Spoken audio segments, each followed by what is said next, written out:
नमस्कार बंधुरा काकन ब्लग्सের আরও একটি ব্লগে তোমাদের সকলকে স্বাগত জানাই। বেশ কিছুদিন হলো আমি তোমাদের সামনে কোনো ব্লগ ভিডিও দিতে পারিনি, কারণ আমি এমন একটা জায়গায় গিয়েছিলাম যেখানে নেটওয়ার্কের খুব প্রচণ্ড সমস্যা।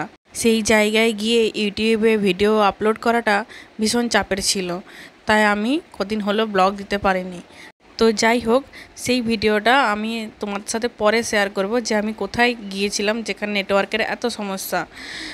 তো সামনে যেহেতু হোলি চলে এসছে, তাই হোলিটা কিভাবে আমরা সেলিব্রেট করলাম সেইটাই আজ মানে তোমাদের সামনে আমি আগে তুলে ধরতে চাই। তাই জন্য এই ব্লগটা আমি আগে নিয়ে এলাম তোমাদের জন্য। এরপরে আমি দেখাবো আমি ঠিক কোন জায়গায় গিয়েছিলাম। তো চলো বন্ধুরা, আমি আর বিশেষ কথা বাড়াতে চাইছি না, আমার সঙ্গে শেষ পর্যন্ত থাকো তোমরা। দেখো আমি কোথায় যাচ্ছি আর কোথায় গিয়ে আমি হোলিটা সেলিব্রেট করছি।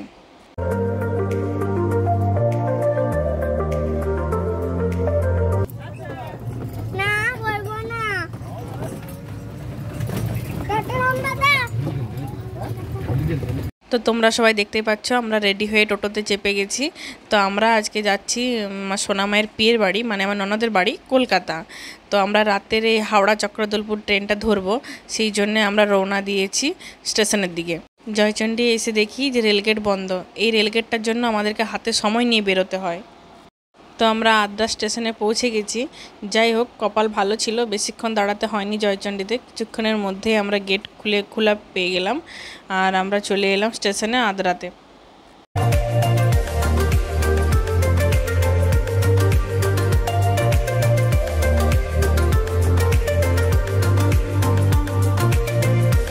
তারপর স্টেশনে এসে স্টেশনের দোকানগুলোর থেকে কিছু কেক বিস্কুট কিনে নিলাম, কারণ সঙ্গে যেহেতু সোনামা যাচ্ছে আর রাত্রেবেলা জার্নি করছি, যদি কিছু খেতে চায় তখন এগুলো ওকে দেওয়া যাবে।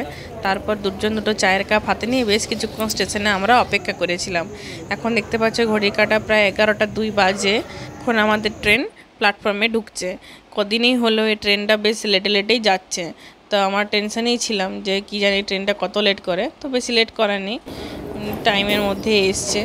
তো এরপর আমরা চলে গেলাম আমাদের রিজার্ভেশন কামরার দিকে। আমাদের সেকেন্ড এসিতে রিজার্ভেশন করা ছিল, সেখানে আমরা গিয়ে সিট খুঁজে প্রথমে বসে পড়লাম। ঢুকে দেখি চারিদিক অন্ধকার, যেহেতু রাত অনেকটাই হয়েছে, সবাই শুয়ে পড়েছে। এখানে সোনাম্মা আর সৌরভ অলরেডি সিটের উপর চেপে গেছে আর আমার জন্য বিছানা করে দিচ্ছে।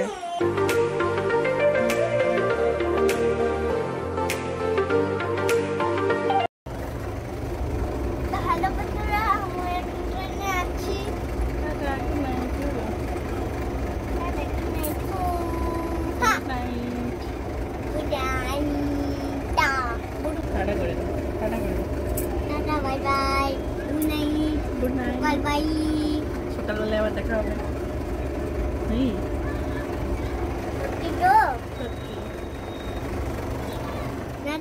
গুড মর্নিং সবাইকে।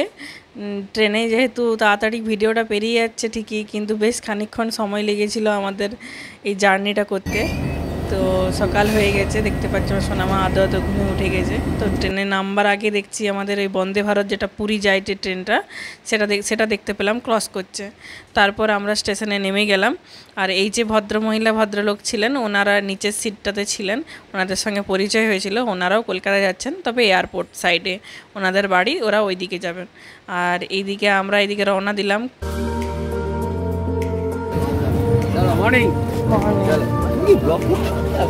একদম এখানে আমাদের ননদের শ্বশুর মশাই মানে আঙ্কেল আমাদেরকে হাওড়াতে রিসিভ করতে এসেছিল ওদের পার্সোনাল গাড়ি নিয়ে, কারণ এই সকালবেলায় ওলা উবেরের প্রচণ্ড ভাড়া থাকে। আর মানে সমস্যাও ছিল, কারণ হোলির দিন ছিল, কারণ ওলা উবেরের বেশিরভাগ ড্রাইভারই তখন ছুটিতে থাকে, তাই ক্যাব পাওয়া খুব মুশকিল। ওই জন্য ঘরের গাড়ি নিয়ে এসেছিলো আমাদেরকে রিসিভ করতে। তো দেখতে পাচ্ছ আমাদের গাড়ি স্টার্ট হয়ে গেছে। আমরা এবার হাওড়া স্টেশন থেকে বেরিয়ে যাচ্ছি।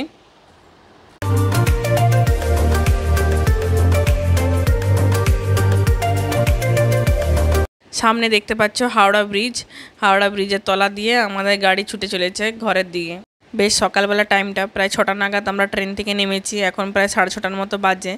চারিদিক বেশ সুন্দর ফাঁকা রাস্তা, সবাই মর্নিং ওয়াকে বেরিয়েছে। তো বেশ ফাঁকা রাস্তার মধ্যে দিয়ে আমাদের গাড়ি ছুটে চলেছে।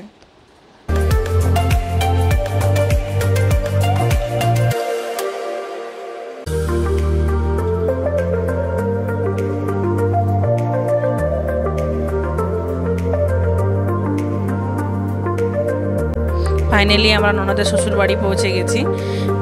পৌঁছে যাওয়ার পর আমরা গাড়ির থেকে ব্যাগগুলো বের করে নিলাম।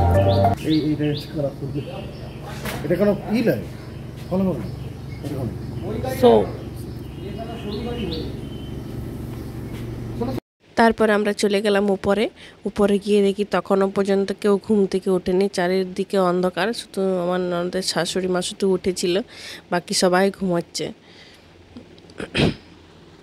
মিষ্টু তো ঘরে গিয়েই প্রথমে খুঁজছে যে পিয়া শাহ কোথায়, আমাকে বারবার করে বলছে মা রুমের ভেতরে যাব পিয়া শাহের কাছে। আমি বলি যাও, দিয়ে চলে গেল পিয়া শাহকে ওঠাতে। ওরা ঘুম থেকে উঠে চাটা খাওয়ার পর আমরা এখানে শুরু করে দিয়েছিলাম রং বানানোর জন্য। মিষ্টির কত ফুর্তি,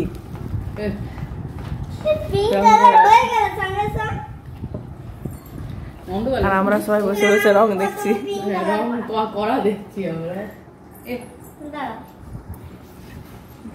তো আমার নন্দাই মানে রাজ আগের থেকে আমরা আসছি জেনে অনেকগুলো কালার কিনে রেখেছিল। তারপর ওরা ওদের কোম্পানির থেকেও প্রচুর রং পেয়েছিল, মানে কালার রং পেয়েছিল, তারপরে ঠান্ডায় লস্যি এইসব নানা রকম জিনিস পেয়েছিল, সেইগুলো আমাকে দেখাচ্ছিল, আর ওইগুলো দিয়ে আমরা এখানে কালার বানাচ্ছিলাম।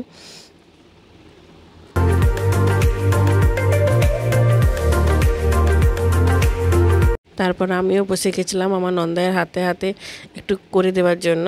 তো ওর হাতে হাতে হেল্প করতে গিয়ে আমার জামাতেই রং লেগে গেল।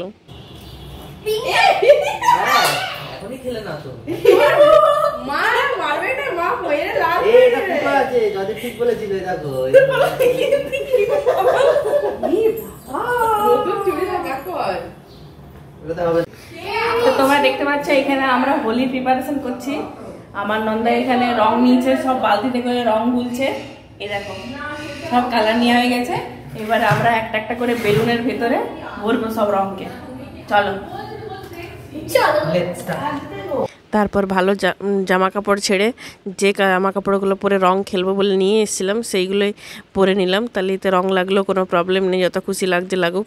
আর এদিকে আমরা রং ভরতে ভরতে আমার ননদ দিদিকে সকালে ব্রেকফাস্ট রেডি করে দিচ্ছে। ওর শ্বশুরমশাই গিয়ে পরে বিকাজির থেকে কচুরি আর তরকারি নিয়ে এসেছিলো। তারপরে এখানে আমার ননদের শাশুড়ি একটু পুজো টুজো করে নিল সকালে। আর এখানে দেখতে পাচ্ছ সৌরভ কেমন একটা বয়স্ক মানুষের কাছ থেকে সেবা নিচ্ছে বসে বসে। হ্যাঁ, আমরা তো খুব বকছিলাম যে এখন কি তোমার কি বয়স ওনার কাছ থেকে মানে সেবা নেবার, এখন তোমার উচিত ওনাকে বসিয়ে একটুকু মানে মাসাজ টাসাজ করে দেওয়ার। দিয়ে এবার আমাকে বলছে দেখো দেখো তুমিও দেখো যে কেমন লাগছে। সেই ড্রিলার মেশিনের মতো একটা মেশিন নিয়ে এসে দিয়ে পরে গোটায় পিঠে হাত চালাচ্ছে। আমার তো একদম ভালো লাগেনি, সেই গোটা শরীরটা একদম ভাইব্রেট করছিল। আমি বলে আমার দ্বারা এইসব হবে না, দিয়ে আমি উঠে পালালাম। আর এইদিকে রাজ ড্রাই ফ্রুটস কাটছে ওই লস্যিতে ঠান্ডায় মেশাবে বলে, সব কিছু রেডি করে নিচ্ছে। এদিকে এখানে ভাঙের প্রিপারেশন চলেছে, ভাঙ আমরা সবাই মিলে ভাঙ খাবো। কালকে আর ঘর যেতে হবে না, থাকবো এখানে বিছানাতে। ক্লাস হলে হচ্ছে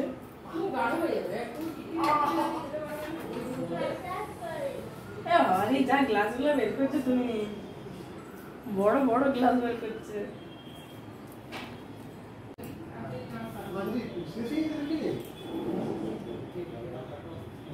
তারপর সমস্ত রেডি ফেডি করে আমার ননদর দুপুরে খাবার বানিয়ে নিয়ে আমরা সবাই মিলে জলের রং বালতি সব নিয়ে চলে গেলাম নিচে চলে গেলাম উঠানে। ওদের একটা ছোট্ট উঠানের মতো জায়গা আছে, সেখানে চলে গেলাম রং খেলতে। এরপর শুরু হয়ে গেছে রং খেলা। যে বেলুনগুলো আমরা ভরেছিলাম সেই বেলুনগুলো ছুটলে পরে কারোর পিঠে ফাটছিলই না, মাটিতে পড়ে গিয়ে ফাটছে, মানে তার গায়ে রংটা না লেগে মাটিতে রংটা পড়ছে। তারপর শুরু হয়ে গেল আমাদের আসল হোলি খেলা। হ্যাঁ, মানে কাউকে মানামানি নেই, সবাই সবাইকে দিকে রং ছুটছে আর করছে, আবির লাগাচ্ছে, মানে সে একদম মানে যা ইচ্ছা তাই কাণ্ড একবারে। কাকিমা ওরা সব উপর থেকে নিচে নামার পর ওদেরকেও সবাইকে অ্যাটাক করে নিয়েছি। হ্যাঁ, দেখতে পাচ্ছ আমরা এখানে সবাই কীরকম মানে আমি যে ক্যামেরাটা কোনখানে লাগাবো খুঁজেই পাচ্ছিলাম না যে কোনখানে লাগালে দেখতে পাবো। সবাই সে ঢিল ছোড়ার মতো ঢিল ছুড়েই যাচ্ছে একে অপরের দিকে।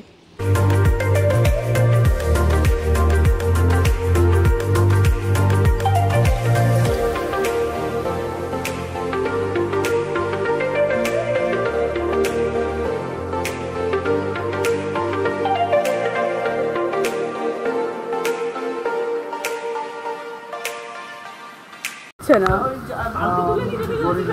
আরে এই যে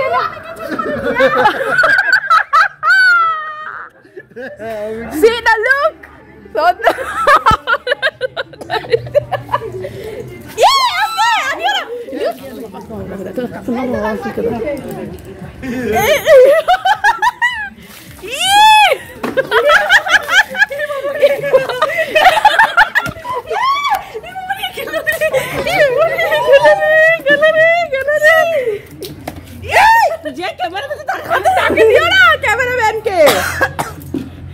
ব্লগ অসুবিধা হয়েছে কখন পুরিস না রং শেষ কাকিমা একটু জল ভরে দাও তো এটাতে আমাকে দিও না আমাকে দিও আমি দিও দাদাকে দাও দাদার কাকড় পরিষ্কার একদম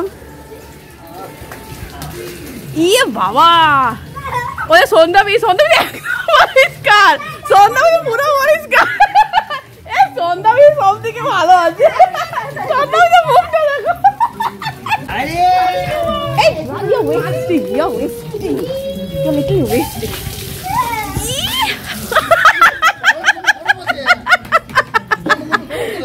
কাকর তোমার মুখ বেঁচে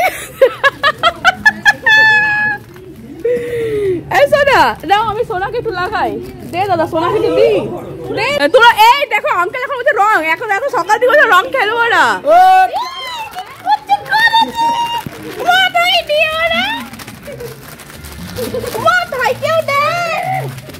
বাবা রে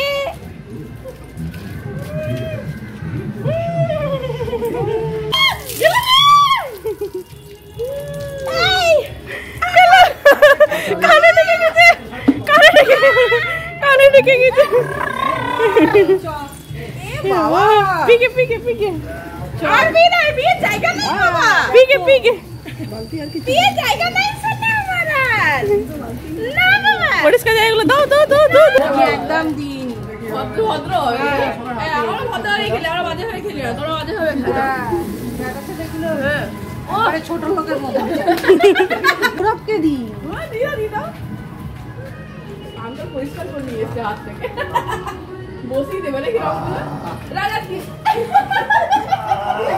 এই রাজের মুখ পুরো পরিষ্কার এটা নট ডান আমাদের মুখে এই দাগ লেগে আছে ওর মুখে শুধু আবির লেগে আছে ওর পরিষ্কার ওর মুখে ভালো করে ঘষা দিয়ে ঠান্ডাই ঠান্ডাই না ও ঠান্ডাই হচ্ছে কেন ওর কাছে আমার পছন্দ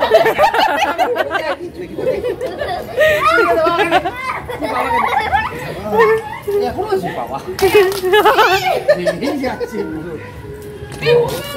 পুরো বোকা বানানো পুরো এটা পুরো পাপড়া পাইপের মতো এটা বিকে যাচ্ছে প্লাস্টিক এরপর একে একে চান করার পালা এইখানে একটা ছোট কল ছিল সেইখানে প্রথমে সবাই আগে 1-2 বালতি করে জল গায়ে ঢেলে যতটা রং উঠিয়ে নিচ্ছিলাম তা না হলে বাথরুমে গেলে তো তুমি যা ইচ্ছে তাই অবস্থা হবে এই দেখো সবাই চান টান করে ফ্রেশ হয়ে গেছে যতটা পেরেছে সে সবাই রং উঠিয়েছে এরপর আমাদের ভাং খাওয়ার পালা এই দেখো সবাই ভাং নিয়ে বসে গেছে দেখো আমাকে বলছে ভাং খেয়ে তোমার কেমন নেশা হচ্ছে আমি বললাম দারুণ নেশা হচ্ছে হ্যাঁ তারপর ওদেরকে আমি একটু কায়দা করে দেখাচ্ছিলাম যদিও এটা আমরা ভাং খাইনি ওই ঠান্ডায় যেগুলো কোম্পানি থেকে দিয়েছিল সেগুলোদের সঙ্গে মিশিয়ে খাচ্ছিলাম দেখতে পাচ্ছ আমি কেমন অ্যাক্টিং করছি ঠান্ডা খেয়ে একদম টলমল করছি হ্যাঁ যাই হোক এরপর আমরা এইখানে হাসি মজা করে করে ঠান্ডাই খেলাম তারপরে দুপুরে খাবার দাবার খেয়ে মানে শরীর প্রচুর টায়ার্ড হয়ে গেছে সে রাত্রে সারা জার্নি করে এসেছি ঘুম হয়নি ভালো করে তো এরপর খাওয়া দাওয়া করে একটা লম্বা টেনে ঘুম দিয়েছি